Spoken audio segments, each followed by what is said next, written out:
Hello class, Yanjia 312. This is lab number 8.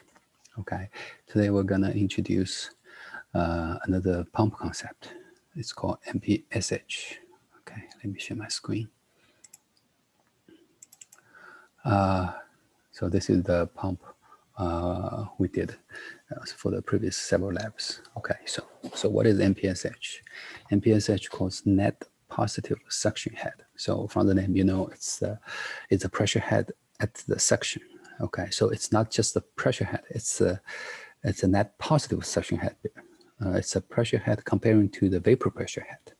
How much pressure head greater than the vapor pressure head. So I list the equation here. MPSHA equals to the pressure at the suction, okay, suction pressure minus the vapor pressure. So how much pressure is greater than vapor pressure divided by gamma, it becomes a head. Okay, so MPSH basically is a gauge to see if your pump is operate safely, okay, without the cavitation. Okay, so theoretically it should be greater than 0. Okay, you can reach to the vapor pressure. If you reach the pressure that low, bubbles start to form. Okay, so liquid start to boil, so which is very bad. Cavitation is always bad in engineering, so we need to avoid that. So several reasons to cause the cavitation. One is, you know, fast velocity. If the velocity is too fast, then it's possible that pressure become too low. Okay, that's from the Bernoulli principle. So, so in this lab, I want you to measure the MPSHA. A means available. Okay, so, oh, by the way, in this calculation, everything is absolute. Absolute pressure at the suction minus the absolute pressure at the vapor. Okay, because vapor pressure is a very small value. Very small value. So it will be appropriate to use the absolute pressure system. Okay, so be careful. MPSH is calculated based on the absolute pressure. Okay, so in this lab, we're going to measure the MPSHA, which means available. Okay, so it's very easy measurement. Basically, we change 6 different flow rates. Okay, with using the valve. So you have 6 different flow rate GPMs. At each flow rate, you will have a pressure readings from the section. Okay, pressure reading at the section. So you read it, PSI, converting to inch per HG, inch HG, I guess, then converting to PSI, PSF, and into the absolute pressure. Then the vapor pressure is a property, so I will give it to you in the data sheet. Okay, so the difference, how much pressure higher than the vapor pressure, will be converted into MPSHA. Okay, so very easy, 6 flow rates, 6 suction pressure readings, and 6 MPSHA. That's from the measurement. So for each of the system, you get simple, very easy to measure the MPSH. Okay. Sometimes in the MPSHR, which is from the pump manufacturer, they give you the requirement. You know, MPSH, they give you a threshold, a critical value. Don't get your MPSH so low, close to 0. Okay, if you have to run it above the MPSHR. Okay, it's kind of like a threshold. You know, if you're below MPSHR, basically is in danger. Okay, so. So this is the measured MPSHA. So you have a flow rate, 6 different flow rates, and MPSHA will decrease with the flow rate because velocity increases, pressure decreases, right? So that's a measured curve. I want you to also find a theoretical curve calculated based on the Bernoulli equations. Okay, so let me show you how to do the calculation. So that's the tank. Okay, this is the pump. This is suction 2.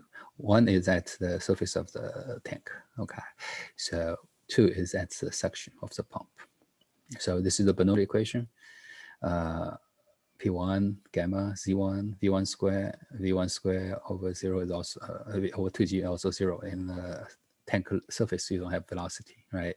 So Z1 is, I think it's a given value, 1.5 feet. okay, for the experiment here. You can see the water level is about here. So it's about 1.5 feet. Okay. So everything other than Z1, 0 in the left-hand side. Right-hand side, P2 over gamma, that's what we want to calculate suction pressure. Okay. If we calculated using gauge pressure, then you need to convert into absolute, then minus P vapor divided by gamma. That's your calculated theoretical MPSHA for this system. Okay. Again, 2 elevation, Z2 is 0. V2 is not, because this is a section has a high velocity. Then you need to find out the loss, just like the previous one of the previous labs, right? You need to calculate the loss in order to calculate the P2. So if I rearrange the equation, it becomes P2 over gamma equals what, Z1. Yeah, if I keep this one side, rest of the term to the left-hand side, it will be Z1 minus V2 square over 2G minus the losses. How do we calculate losses? No, I think you know it, right? You did it before. FL over D plus summation of K. Frictional head loss and the minor losses, okay? So that's how you calculate it. So you know the water elevation in the tank. You know the velocity, right? Velocity is calculated from the flow rate. You have 6 different flow rates. You have diameter of the pipe 1.5 inch. So you can calculate the velocity, no problem. Velocity is also used here. In the loss, L is given 62 inch for the entire pipe, diameter 1.5 inch. F, you need to find it out in Moody diagram. K, minor losses. The inlet pipe, there's 2 elbows, 90 degree, and 1 valve. So four minor loss components. I gave all the case in the data sheet. Okay, so you know everything here except the F. You need to find it out. You need to find out in the Moody diagram. So eventually you should be able to find out F2. So then you can calculate the P2 over gamma, the suction pressure for each of the flow rate. You have 6 flow rates. You can see you have 6 suction pressure, theoretical. Okay, so you can have the theoretical MPSHA calculated for all the flow rates. And I want you to compare. Okay, notice the flow rate increases, velocity increases, the MPSH decreases, right? Higher the MPSHA is better. Okay, it's safer. Okay, lower, if it becomes 0, then your suction pressure equals to the vapor pressure, then cavity starts. Okay, usually you will have a MPSHR from the pump manual to make sure your MPSH is not too low. Okay, MPSH has to be greater than the threshold critical value MPSHR. Okay, so that's the one requirement. The second requirement of the lab is to calculate the maximum, not maximum velocity, the velocity that will lead to a cavitation, will lead to a 0 MPSHA. Okay, so equations are here. It's so easy to calculate, right? You can now back calculate if you know your MPSHA is 0, which your suction pressure is vapor pressure, substitute into this equation, you can find out the velocity, which that velocity will cause the cavitation in this system. Okay, so I guess this is the lab. Let me also show you the data sheet. I have a data sheet for you.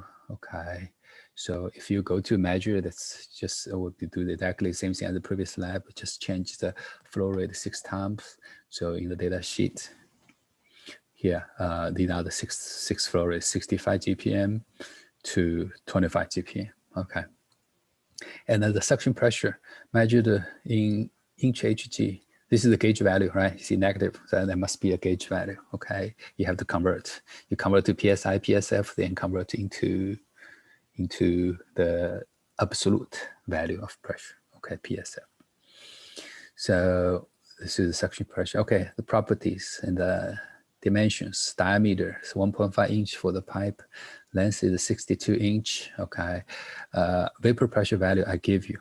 66.27 PSF absolute. Okay, it's very small, so we use absolute system. Also, you needed the absolute pressure for the atmospheric pressure, right? You probably need that to convert into the absolute value for your pressure, suction pressure. So 14.7 psi. Notice the units are different. Be careful. It's 14.7 psi absolute. Okay, that's the atmospheric pressure. This one will be used for converting into absolute pressure.